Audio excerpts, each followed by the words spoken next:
Dijiste que para realizar eso, la verdad trascendental omnipresente, uno debe realizar primero el centro de su ser. Luego dijiste que para esto, el centramiento es una necesidad. ¿Es este centramiento el mismo que la cristalización de Gurdjieff? Por favor, indícanos cómo este centramiento o cristalización es distinto del reforzamiento del propio ego, y cómo conduce a la trascendental verdad, al eso. El hombre nace con un yo, pero no con un ego. El ego es una creación de la sociedad, un desarrollo posterior.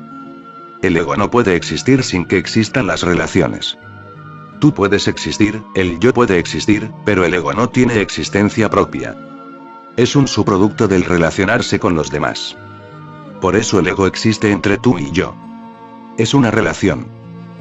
El niño nace con un yo pero no con un ego. El niño desarrolla el ego. A medida que se va haciendo más y más social y se relaciona más, el ego se desarrolla. Este ego está en tu periferia donde te relacionas con los otros, justo en los límites de tu ser. El ego está en los límites de tu ser, y el yo es el centro. El niño nace con un yo, pero es inconsciente. Él es un yo, pero no es consciente de ese yo. La primera consciencia del niño llega con su ego. Se vuelve consciente del yo, no del yo. En realidad se hace consciente en primer lugar del tú. El niño percibe en primer lugar a su madre. Luego, como reflejo, se percibe a sí mismo. Primero percibe los objetos a su alrededor. Luego poco a poco, comienza a percibir que él está separado de ellos. Este sentimiento de separación es el que le da el sentimiento del ego y, debido a que en primer lugar el niño se vuelve consciente del ego, el ego se convierte en un recubrimiento del yo. El ego sigue creciendo porque la sociedad te necesita como ego, no como yo. El yo es irrelevante para la sociedad. Tu periferia sí es significativa. Y surgen muchos problemas. El ego puede ser enseñado y el ego puede ser vuelto dócil, y puede ser forzado a ser obediente. El ego puede ser ajustado, pero no el yo. El yo no puede ser enseñado, el yo no puede ser forzado. El yo es intrínsecamente rebelde, individual. No puede ser convertido en parte de la sociedad. Así que la sociedad no está interesada en tu yo. La sociedad está interesada en tu ego, porque se puede hacer algo con el ego y no se puede hacer nada con el yo. Por eso la sociedad ayuda a fortalecer el ego y tú continúas viviendo alrededor de tu ego. Cuanto más creces, cuanto más social te vuelves, más educado, más culturizado, más civilizado, más posees un ego definido. Entonces empiezas a funcionar desde tu ego, no desde el yo, porque eres inconsciente totalmente respecto de él. Así pues, tu esencia continúa en el inconsciente, en la oscuridad interior, y una falsa construcción, una creación social, el ego, se convierte en tu centro. Te identificas ahora con tu ego, con tu nombre, con tu educación, con tu familia, con tu religión, con tu país. Todas esas cosas son solo parte de tu ego, no de tu yo, porque el yo no pertenece a tus padres, el yo no pertenece a tu país, el yo no pertenece a ninguna religión, el yo no pertenece ni siquiera a tu propio yo. No le pertenece. El yo es libertad. Es libertad total. Existe por sí mismo. No pertenece a nadie, no depende de nada. Él es. Pero el ego pertenece a algo. Existe según un modelo. Si eres dejado solo durante un largo periodo, tu ego se va hundiendo. Poco a poco, sentirás que tu ego está languideciendo, porque el ego requiere de ayuda constante por parte de los demás. Necesita energía constante, comida de los demás. Por eso es por lo que el amor te proporciona un enaltecido sentimiento del ego, porque en el amor el otro te aporta un significado, valor. Te vuelves, por primera vez, importante. Y en el amor, los amantes se ayudan mutuamente. El amor es una comida muy sutil para el ego. La suprema vitamina para el ego, es el amor. Por eso es que Mahavira y Buda y Mahoma y Cristo huyeron de la sociedad. No fue realmente un escapar de la sociedad. Ellos escaparon hacia la soledad. No fue en contra de la sociedad. Básicamente era para determinar si sus egos eran capaces de subsistir fuera de la sociedad. Y Mahavira, continuamente durante 12 años, permaneció en soledad tan solo para disolver su ego, esta creación social. Escogió permanecer sin un centro durante un tiempo de modo que un verdadero centro, un auténtico centro, pudiera surgir. Uno ha de entrar en una discontinuidad. Esa discontinuidad implicará un caos porque estás centrado en el ego y el verdadero centro está oculto detrás. A menos que disuelvas este falso centro no puedes alcanzar el verdadero centro, porque no tienes necesidad. El ego desempeña su papel. El ego es suficiente por sí mismo en cuanto a lo que concierne a la sociedad, en cuanto al mundo, en cuanto a lo que concierne a las relaciones. El ego es suficiente. Si te retiras a una vida solitaria en ausencia de relaciones, este ego no puede subsistir porque es un puente entre tú y yo. Si el tú no está presente, el puente no puede existir en una orilla. Necesita de dos orillas para existir. Por esto es por lo que al retirarse en soledad se convierte en una profunda sadhana. Pero te puedes engañar a ti mismo. Si te retiras en soledad y empiezas a hablar con Dios, otra vez estás creando tu ego. Has creado el tú, el otro, de nuevo. Si te retiras en soledad y rezas a Dios y empiezas a hablar con Dios, entonces has creado un tú imaginario. Ahora el ego puede de nuevo existir. De modo que permanecer en soledad quiere decir permanecer sin el tú, totalmente solo. Entonces este ego no puede existir. Se marchitará y serás arrojado a un caos porque estarás, durante cierto tiempo, sin centro. Este caos ha de ser encarado. A menos que lo enfrentes no podrás estar centrado en tu yo. Tienes que pasar por él. Los místicos cristianos lo han llamado la noche oscura del alma.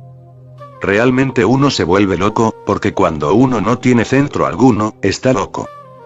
No tienes referencia respecto a la cual puedas funcionar, no tienes unidad ninguna. Eres solamente fragmentos sin energía en ellos, sin centro, sin foco. Eres una multitud. Te volverás loco. Has de afrontar esta locura. Esta locura. Este es el único coraje que requiere la revolución religiosa. El volverse loco, el permanecer sin un centro. Esta es la auténtica austeridad. El atravesarla sin crear otra vez un nuevo centro falso. El ser tan honesto que, a menos que un verdadero centro surja, no crees ningún intermediario. No se puede predeterminar. Mahavira tuvo que permanecer en soledad durante 12 años. Mahoma permaneció así, solo, durante 30 días. Depende de muchas cosas. Yo siento que Mahavira tuvo que esperar durante 12 años porque era el hijo de un gran rey. Debió de haber estado profundamente arraigado en un falso ego, más que Mahoma. No era ningún corriente. Su ego era mayor que el de Mahoma. Mahoma era tan solo un pobre hombre sin un ego desarrollado, ineducado, un donadie. Era un donadie. Pero Mahavira era un personaje. Pertenecía a una gran familia. Poseía una gran herencia, un ego muy refinado, bien educado, culto. Poseía un ego muy cristalizado en todos los aspectos. Fueron necesarios 12 años para disolverlo. Jesús permaneció en soledad solamente durante 40 días. También era un pobre hombre sin ningún soporte para su ego. Cuanto más progresa la civilización, más difícil es, porque toda civilización con alto progreso tiene un efecto solidificante sobre los egos que constituyeron esa civilización. Atravesar un caos sin centro alguno, el ser un caos, te arroja al final del centro, al verdadero centro, al yo. Hay muchos métodos para poder atravesar este caos y destruir este ego. Pero esto es una cosa básica. El tener el coraje suficiente para permanecer sin un centro durante un cierto periodo de tiempo. Puedes lograrlo entregándote. Puedes entregarte a alguien, al maestro. Si la entrega es total, no tendrás ego. Eres capaz de ser un yo, pero no un ego. Por eso es que la entrega es algo tan difícil. Y cuanto más egoísta es una época, más difícil se vuelve el entregarse. Al entregarte te abandonas a ti mismo, te conviertes en una sombra, simplemente sigues las instrucciones. No piensas en ello, dejas de existir. Pero siempre uno reflexiona sobre la entrega, empieza a pensar, si me entrego entonces dejaré de ser un individuo. Esto es entonces absolutamente incorrecto. Si te entregas, solo entonces podrás ser un individuo, porque ego no es tu individualidad. Es algo falso, solamente una fachada. Si entregas lo falso, vas a explotar a lo real. Y esa es la belleza de la entrega. No puedes entregar el yo. Es imposible. Solamente puedes entregar el ego. Puedes abandonar únicamente aquello que te ha sido dado. No puedes abandonar tu yo. Eso es imposible. No hay tal posibilidad. ¿Cómo vas a abandonar a tu yo? Puedes abandonar algo que haya sido colocado en ti, algo que sea puesto por la sociedad. En realidad, únicamente puedes entregar lo que no te pertenece, lo que no eres. Esto parecerá contradictorio, paradójico. Solo puedes dar lo que no eres. Lo que eres, no puedes entregarlo. De modo que al entregarte abandonas todo lo que sabes que eres. Entonces solamente el yo permanece, aquello que eres y que no puedes abandonar. Cuando se abandona lo falso, se encuentra lo real. Hay pues dos formas, dos caminos básicos. Uno es la entrega. Hay muchas maneras de entregarse, pero la base es entregarse siempre a alguien. No es importante a quién. Es absolutamente insignificante a quién se entrega a uno, lo verdaderamente importante es el entregarse. A veces sucede que el maestro no es en sí un auténtico maestro, pero si te entregas, puedes alcanzar el verdadero yo. Incluso un falso maestro puede ser de ayuda, incluso un maestro fallecido puede ser de ayuda, porque lo fundamental no es a quién te entregas, lo verdaderamente fundamental es el hecho de que te estás entregando. Lo que sucede está en ti. A quién se dirige es totalmente irrelevante. Puede que Krishna esté allí o no esté. Buda puede ser un personaje histórico o puede no serlo. Jesús puede que sea un mito. No importa. Si puedes entregarte a Jesús, tanto si Jesús existió como si no existió, lo que tenga que suceder te sucederá. Es la entrega a la que tiene valor. De modo que un sistema, un camino básico es el de la entrega. Otro, es el de la absoluta voluntad. No te entregues, pero entonces sé absolutamente tú mismo. Dije que cuando te entregas, el yo no puede ser entregado. Entregues lo que entregues ha de ser el ego, lo falso, la persona, no la esencia. Otro camino fundamental es el de ser tú mismo totalmente, sin entregarte, pero en este caso ha de ser pura voluntad. De nuevo, el ego carece de voluntad. No puede tenerla. El ego carece absolutamente de voluntad porque una entidad falsa no puede poseer la cualidad de la voluntad. La voluntad pertenece a lo real. Tú careces absolutamente de voluntad. Por la mañana decides algo. Por la tarde lo suspendes. En el mismo instante en estás decidiendo, una parte de ti lo está cancelando. Dices amor. Profundiza, y en algún lugar en un rincón, el odio se esconde. En ese mismo instante. Decides, voy a hacer esto, y en ese mismo instante lo contrario está presente. La voluntad significa ausencia de lo contrario en la mente. Voluntad significa uno, sin dualidad. El ego no puede tener voluntad alguna. El ego significa muchas voluntades contradictorias simultáneamente. Eres una multitud por lo que respecta al ego, y ha de ser así. Es natural, porque el ego es creado con las relaciones. Es un subproducto. Tienes gran cantidad de relaciones, así que tu ego es una construcción hecha de multitud de relaciones. No puede ser único. Es una multitud. Realmente considéralo desde este punto. Posees una parte de tu ego que fue creada con tu madre. Un fragmento de ego que fue creado por ti en relación a tu madre. Otra parte de tu ego fue creado por ti en relación con tu padre. Otro fue creado en la relación con tu esposa. El fragmento que fue creado por tu esposa no puede ser el mismo que el que fue creado por tu madre. Serán antagonistas. Lucharán en tu interior, la parte del ego que está en ti también peleará. No es solo que tu madre y tu esposa peleen en el exterior, la parte del ego que está en ti también peleará. No es solo que tu padre y tu madre peleen en tu interior. Tú tienes pues muchos pedazos, eres una multitud en el nombre del ego. Una multitud. Constantemente estás en lucha, en conflicto. No puedes querer hacer porque no eres. El hombre no es hombre porque no es uno. Eres una multitud, y una multitud sin una unidad verdadera. Tienes muchas caras, tienes muchas voluntades. En cierto momento, en cierta situación, un fragmento es el amo. Entonces dices algo, entonces decides algo. En ese momento sientes que posees voluntad, pero al instante siguiente la voluntad se ha evaporado. Otro fragmento ha emergido, y este fragmento no era consciente de tus decisiones. Te enfadas y entonces decides. No me enfadaré de nuevo. La parte que estaba enfadada no ha decidido esto. Esto es otra parte y ambas no se encuentran nunca en tu vida.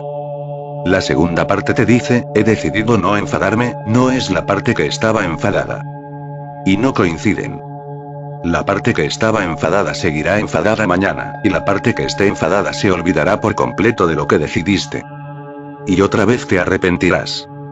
La otra parte emergerá de nuevo, y así indefinidamente. Gurdjieff solía decir que somos como una casa en la que el amo está ausente o está dormido. Durante años la casa no ha conocido al que es su amo. Y hay muchos sirvientes. Los sirvientes han olvidado al que es su amo. Y hay muchos sirvientes. Los sirvientes han olvidado por completo que hubo alguna vez un amo. O bien está dormido o bien se ha ido. Durante años los sirvientes han vivido en la casa sin el amo. Alguien pasa por la casa. Un sirviente está afuera y le pide a este sirviente, ¿quién es el amo? El sirviente contesta, yo soy el amo. Otro día, el mismo hombre pasa de nuevo por la casa y encuentra a algún otro. Le pregunta, ¿quién es el amo? El segundo sirviente dice, yo soy el amo. Todos los sirvientes proclaman que son el amo, y nada puede decidirse porque el amo está dormido o se ha ido a alguna otra parte. Esos sirvientes amos pueden tener algún valor decisorio, pero no pueden asumir sus decisiones. Pueden prometer algo, pero no pueden cumplirlo. No son los amos en absoluto. Esta es la situación con el ego. No tiene voluntad. Así que el segundo camino es crear una voluntad. Si creas una voluntad, entonces el ego desaparece, porque solamente el yo posee voluntad. Si empiezas pues con la voluntad, si insistes en tener voluntad, poco a poco irás avanzando.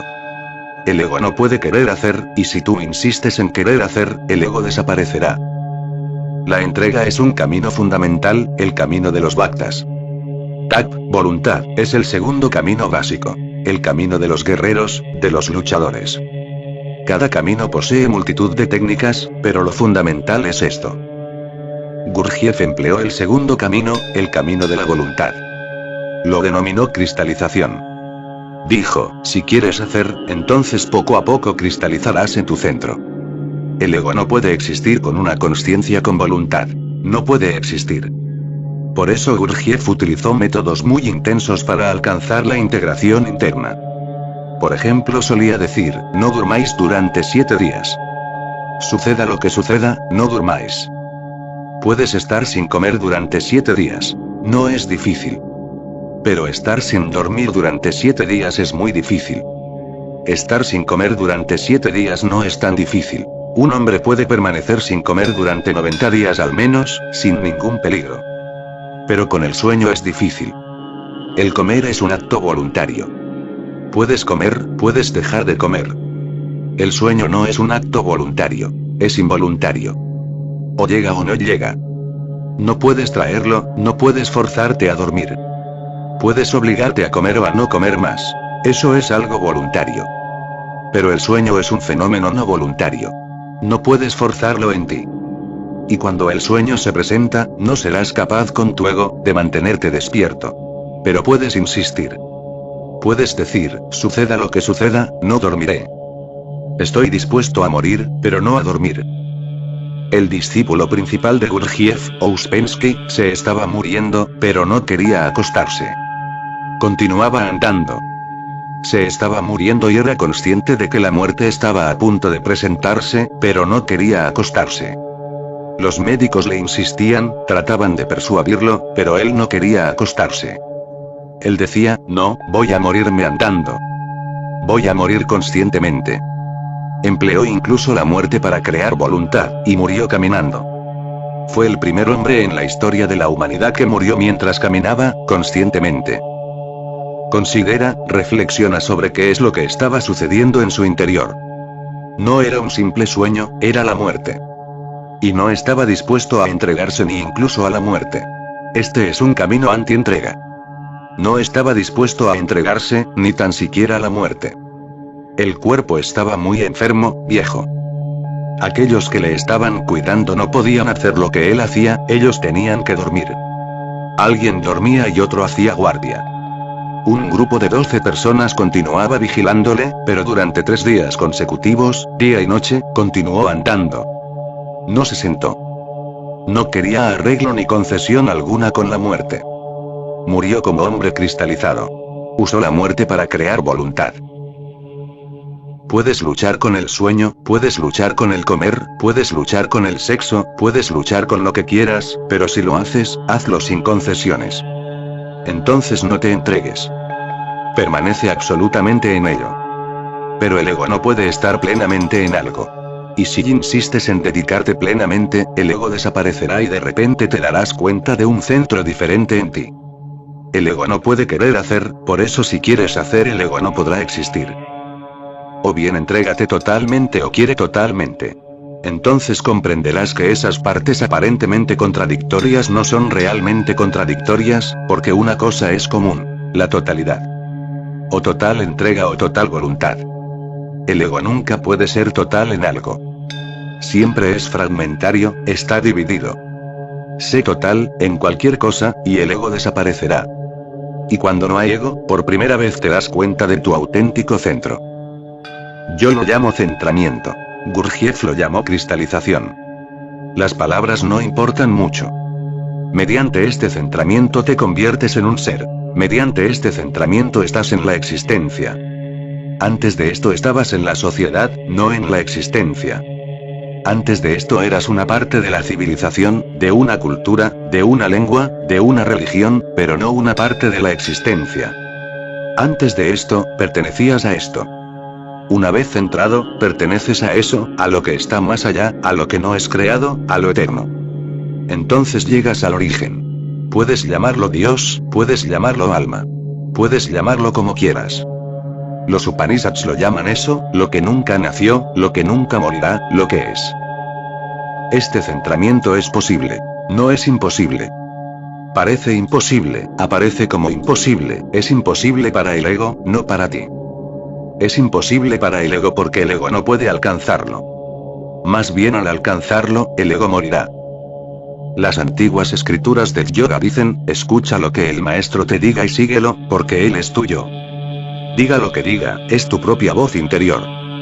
Por eso afirman que el verdadero maestro, el auténtico gurú, mora en ti. En tu exterior, el maestro es simplemente una ayuda para despertar a tu maestro interior. Por eso, en verdad, entregarse al maestro es entregarse al yo. Es algo así como esto. Te plantas ante un espejo y, por primera vez, descubres cuál es tu cara mediante el espejo. El maestro es simplemente un espejo. Si te entregas serás consciente de tu propio yo. Este es un modo. El otro es hallar tu propia voluntad. Y decide cuál es tu camino, porque, tal y como sé, hay mucha gente que simplemente se lo piensa. A veces creen que es la entrega, a veces creen que es la voluntad. Así funcionan. Cuando les hablas de la voluntad, ellos piensan en la entrega. Cuando les hablas de la entrega, ellos piensan en la entrega. Cuando les hablas de la entrega, piensan en la voluntad. Así es como trabajan los fragmentos del ego. Si te digo, entrégate, entonces pensarás, ¿cómo voy a entregarme? ¿Qué le sucederá a mi individualidad, a mi libertad? Y no tienes ninguna realmente. Ni individualidad, ni libertad. Pero entonces te asustas de perder algo que no posees. ¿Cómo voy a entregarme? Y si te digo entonces, no te entregues. Crea una voluntad. Entonces dirás, soy tan débil, ¿cómo voy a crearme una voluntad? Es tan difícil. Y ambas vías tendrán su contraparte en tu ego. Y seguirás dudando. Este dudar nunca te ayudará a alcanzar tu centro. Decide. O esto o eso, y entonces síguelo. Y síguelo absolutamente, totalmente, porque esa totalidad, en último término, ayuda a destruir la falsa estructura del ego. Y cuando el falso centro deje de existir, conocerás el auténtico centro. Habrá una discontinuidad caótica. Uno ha de enfrentarla. Es doloroso, pero es un dolor de parto. Uno tiene que pasar por ello, es necesario. Pero cuando llegues al centro, entonces sabrás que cualquier pago ha valido la pena. Lo que has ganado excede toda valoración, y hayas hecho lo que hayas hecho, no ha sido nada. Pero antes de llegar, tu esfuerzo es muy valioso. Y, por último, puedes estar aún confuso y creer que te has centrado o que has cristalizado, tan solo porque tienes un ego cristalizado. ¿Cuál es pues la diferencia? ¿Cómo juzgar si estás centrado en el ego o si estás centrado en el yo? Hay que recordar tres cosas. Una, si existes en el ego, nunca puedes permanecer en silencio. Nunca. Estás en una multitud, en un mercado. Tu ego es un producto del mercado. Nunca puedes permanecer en silencio. Segundo, nunca puedes encontrar ni un ápice de felicidad, porque la felicidad pertenece solamente al verdadero centro. El silencio únicamente pertenece al verdadero centro. Son cualidades del auténtico centro. No necesitas hacer un esfuerzo para obtenerlas. Están allí. Si estás en el ego, tu felicidad estará siempre en el futuro. Nunca se habrá obtenido, estará por obtenerse. Y tercero, cuando estés en el ego, tu motivación vital será el miedo. Hagas lo que hagas, tu motivación radicará en el miedo, estarás basado en el miedo. Si amas, lo harás por miedo. Si rezas, rezarás por miedo. Si piensas en Dios, pensarás por miedo. Si te enriqueces, te enriquecerás por miedo. Si haces amistades, y hagas lo que hagas, el motivo básico radicará en el miedo. Estas tres cosas. No habrá silencio posible porque habrá una multitud en conflicto por tensiones. Y habrá tensiones y conflictos, ansiedad y angustia, pero no silencio, no felicidad, porque la felicidad pertenece al centro, no al ego. Y el miedo tendrá una dirección, porque el ego está constantemente atemorizado por la muerte, porque el ego es simplemente algo producido. No es una realidad, por esto está asustado de la muerte. El yo nunca está asustado por la muerte, el yo nunca ha conocido la muerte. La muerte es imposible para el centro, para el auténtico centro. La inmortalidad es su cualidad intrínseca, su naturaleza. Recuerda pues estas tres cosas. La mente será una tensión constante, una angustia constante, un anhelo por la felicidad, pero no una experiencia, y todo es inestable, basado en el miedo. Tu religión será puro miedo. Tus creencias, tus filosofías, puro miedo, existiendo únicamente para esconder el miedo, para escapar del miedo, para engañarte a ti mismo. Si permaneces en el verdadero centro, el silencio será tu naturaleza, sin depender de situación alguna. No es que exista una situación determinada en la que estés en silencio. Sea cual sea la situación, estarás en silencio. No podrá ser de otra forma.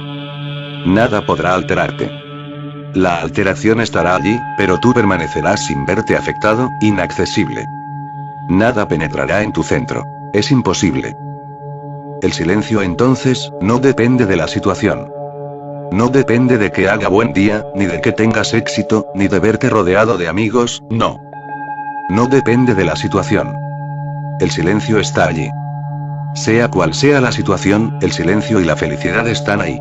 No en el futuro, sino aquí y ahora. Y esta felicidad no es algo que ocurra en cierto momento. Es un estado. No es que hoy estés feliz. No puedes sentirte de otra forma. Tú eres felicidad, y el miedo se disuelve. Y con la disolución del miedo, la totalidad del mundo que hemos creado alrededor del miedo se disuelve. Entras en un mundo donde no hay miedo. Y cuando no existe el miedo, solamente entonces es posible la felicidad. El miedo y la felicidad no pueden coexistir. Es debido al miedo que hemos creado todas las dependencias, todas nuestras esclavitudes.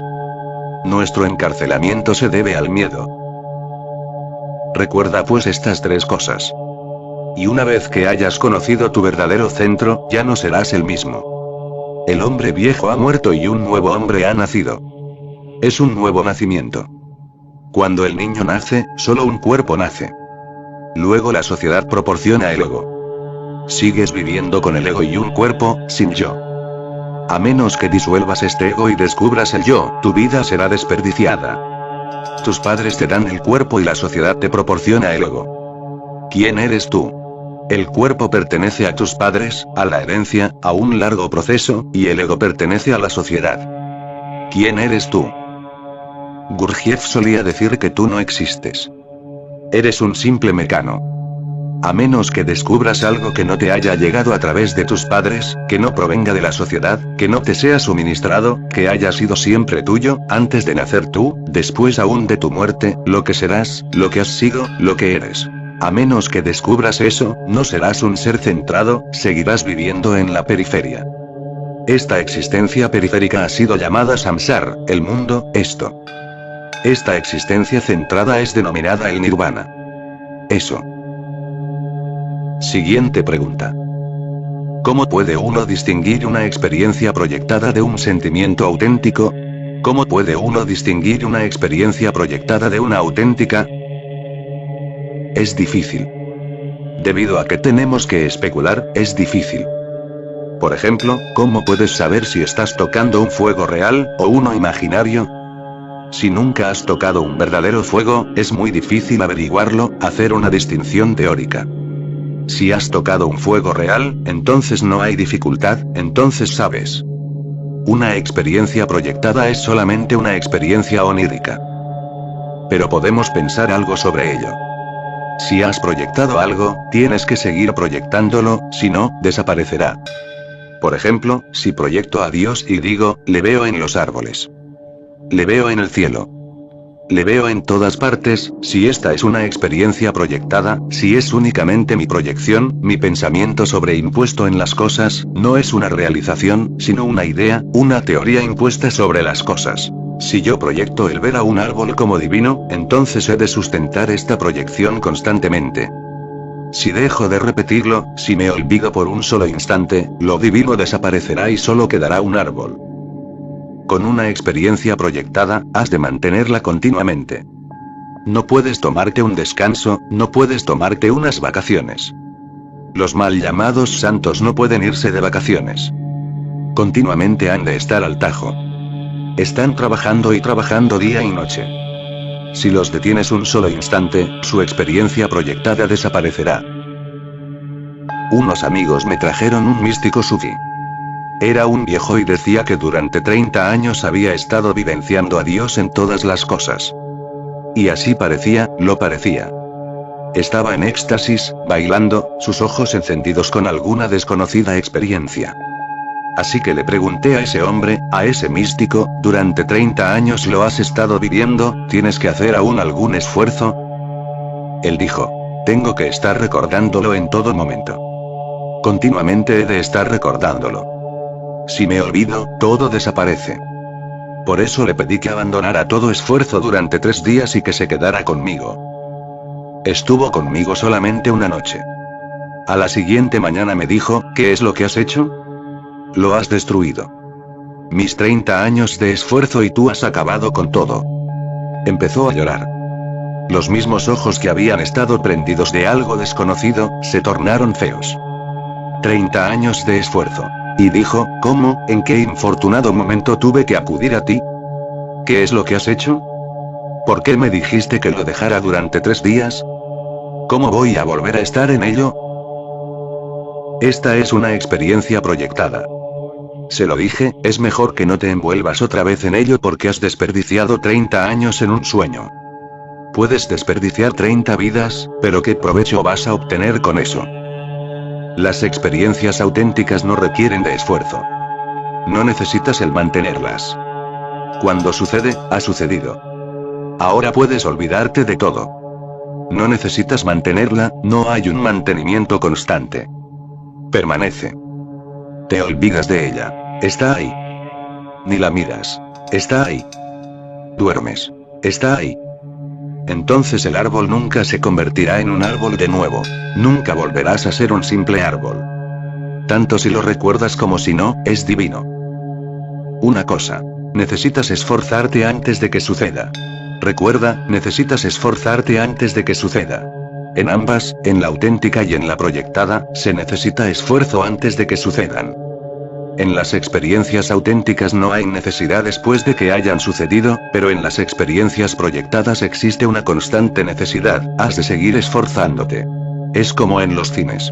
El proyector funciona constantemente para que en la pantalla se vea el film. Si por un solo instante la película o el proyector se detiene, todo desaparece, el sueño entero desaparece por completo y solo queda una pantalla vacía y nada más. Has de mantener el proyector funcionando constantemente. Entonces la pantalla no existe, en su lugar hay un mundo diferente. El caso es el mismo si has de mantener tu mente funcionando constantemente como proyector o si has de recordar que eres divino, que todo es divino, que todo a tu alrededor es Dios. Has de estar proyectando continuamente, sin pausa. Si hay una interrupción, todo desaparece. Es una proyección. No es auténtico, no es real. Si no hay necesidad de ese constante esfuerzo, entonces es auténtica, es real. Entonces te puedes olvidar de ella. El día en que te olvidas de Dios, solamente entonces has realizado. Si has de estar recordándole, es una proyección. El día en que puedas dejar tu meditación y no haya diferencia, cuando tanto si medites o no sea lo mismo, entonces será auténtica. Si dejas de meditar, si dejas de rezar, si dejas de esforzarte y todo cambia y sientes que en tu interior falta algo, entonces es una proyección, un sentimiento proyectado. Es una adicción. Uno es un adicto a las drogas y tú eres un adicto a los rezos, pero es lo mismo. Uno de los más raros y profundos tratados sobre yoga en la India es la Grande Samhita. Es el fundamental. Dice, a menos que trasciendas la meditación, tus meditaciones no son de utilidad alguna. A menos que trasciendas la oración, tus oraciones no son de ninguna utilidad. A menos que trasciendas la oración, tus oraciones no habrán sido escuchadas. A menos que te olvides de Dios completamente, no serás uno con Él. Un Buda no hablará de Dios. No hay por qué. Alguien ha dicho, no ha habido nunca un hombre tan ateo como Gautama el Buda, pero tampoco uno tan divino. Pero él podía ser ateo debido a que era divino. Recuerda pues una cosa. Deja de proyectar constantemente. Solamente hay una cosa que puedes hacer y es dejar tu mente vacía de pensamientos, porque los pensamientos son las proyecciones. Si tienes pensamientos, serán proyectados. Si careces de pensamientos, es como si el proyector no tuviera película. Si no hay película, no hay proyección. Tu mente es un proyector de cine y los pensamientos son la película. Si los pensamientos pasan y la máquina funciona, serán proyectados, entonces el mundo entero se convertirá en la pantalla. Sigues y sigues proyectando. Cuando amas a alguien, la persona es simplemente la pantalla. Tú eres el que proyectas. Cuando odias a alguien, la persona es simplemente una pantalla. Tú eres el que proyectas. Son tus pensamientos los que vas proyectando. El mismo rostro es bello hoy, y mañana será feo. La misma cara, tu sentimiento de fealdad no tiene relación alguna con la cara. El rostro es simplemente una pantalla en la cual tus ideas son proyectadas.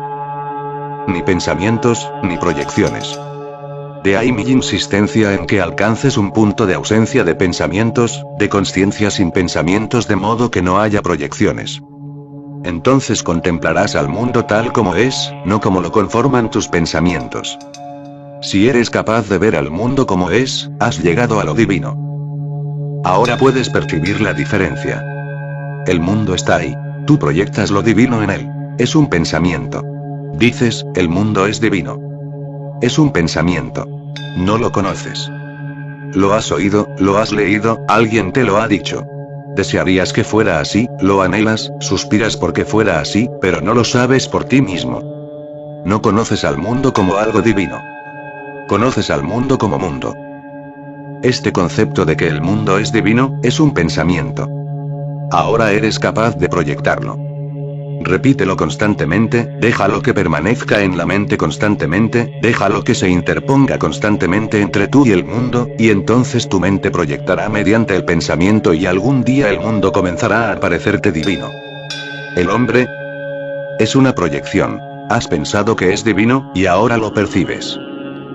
La auténtica realización es absolutamente distinta. Tú no sabes lo que es el mundo. No dices que sea divino o que no lo sea. Tú dices, no lo sé. Así es como un auténtico, un verdadero buscador comienza. Él dice, no lo sé.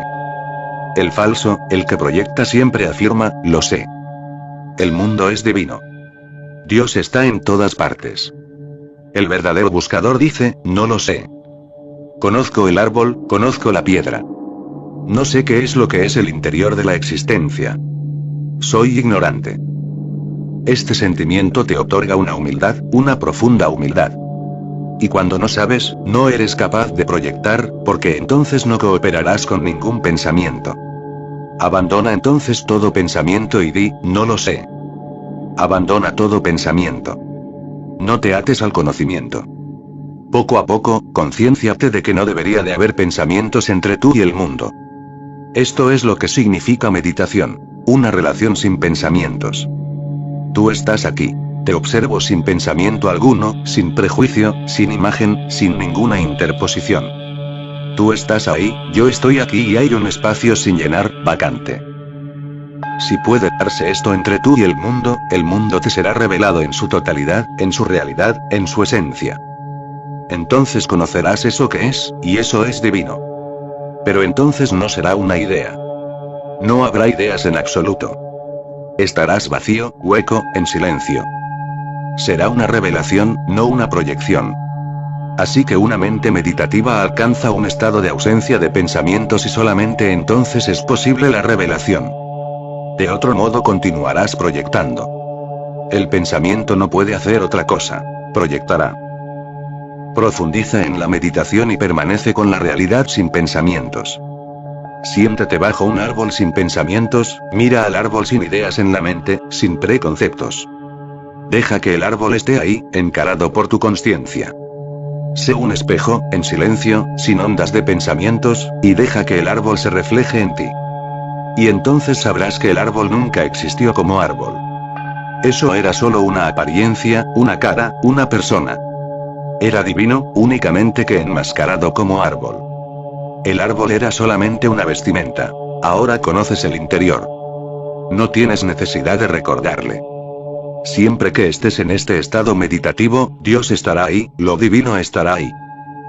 Me gustaría expresarlo de esta manera. Lo divino no es un objeto, no puedes descubrir a lo divino como un objeto, en alguna parte. Es un estado mental. Cuando posees este estado mental, está en todas partes. Y si no posees este estado mental, puedes crear un falso estado, con pensamientos. Pero ha de ser mantenido constantemente. Y no puedes mantener una cosa constantemente. De modo que encontrarás a santos arrepintiéndose y llorando y sintiendo que han pecado porque no lo han mantenido continuamente. ¿Cómo vas a poderlo mantener sin cesar? Si estás sosteniendo algo, tendrás que relajarte. Todo esfuerzo tiene que relajarse. Si has estado intentando recordar que el árbol no es un árbol sino Dios, al cabo de un cierto tiempo tendrás la mente tan en tensión que necesitarás de un descanso. Cuando descanses, el árbol será un mero árbol, y Dios habrá desaparecido. Luego lo volverás a intentar, y así continuarás. Con el esfuerzo, la relajación está implícita. Vendrá. Puedes hacer cualquier cosa esforzándote, pero no llegará a formar parte de tu ser. Se te seguirá escurriendo una vez y otra. Por eso, si una y otra vez pierdes cierto sentimiento, has de saber que eso es una proyección. Cuando no puedes perderlo, entonces haces lo que quieres hacer o dejas de hacer lo que no quieres hacer. Eres lo que quieras ser. Déjame contarte una historia. Un monje chino vivía bajo un árbol desde hacía 30 años y era conocido por ser un hombre altamente realizado. Una mujer del pueblo estaba sirviendo a ese monje durante 30 años, continuamente. El monje era considerado como absolutamente puro. Ahora era viejo y la mujer era vieja también. Esa mujer estaba en su lecho de muerte y llamó a una prostituta del pueblo y le pidió que fuera donde el monje por la noche, a medianoche. Tan solo ve y abrázalo y regresa y dime cómo ha reaccionado. La prostituta le preguntó, ¿para qué tengo que hacer esto? La anciana le dijo, le he servido durante 30 años, pero aún siento que su pureza es una pureza forzada. No es natural. Por eso antes de morir desearía saber si he estado sirviendo al hombre que debía o si simplemente fui engañada como él se ha engañado a sí mismo, porque yo he sido parte de esto. Por eso antes de morir, dímelo. Quiero saberlo. Así que la prostituta fue. Era medianoche y el monje estaba meditando. Era la última meditación nocturna. En el instante en que vio a la prostituta acercarse y él la conocía, y la conocía bien. Eran del mismo pueblo. Y la conocía bien porque se había sentido atraído hacia ella en muchas ocasiones. En realidad estuvo luchando contra esa prostituta durante años. Estaba asombrado. Salió corriendo de la cabaña y gritó, ¿por qué has venido aquí? No me toques. Y estaba temblando y sudando.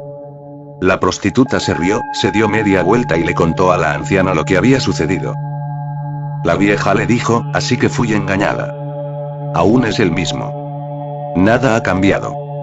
Reacciona como todos. Está asustado. Su mente está todavía encadenada. Su mente es aún sexual. El sexo puede adquirir simplemente el aspecto contrario.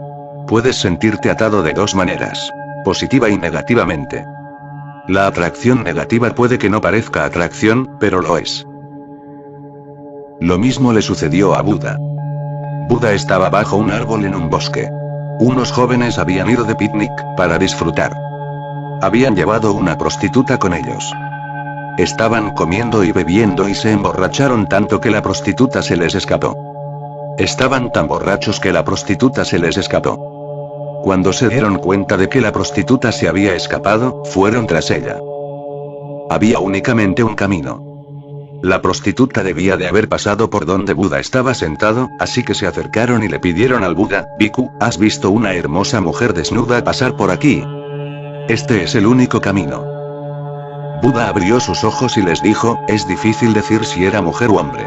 Es difícil decir si era hermosa o no. Es difícil decir si iba desnuda o vestida. Pero alguien ha pasado. Esto sí lo puedo asegurar.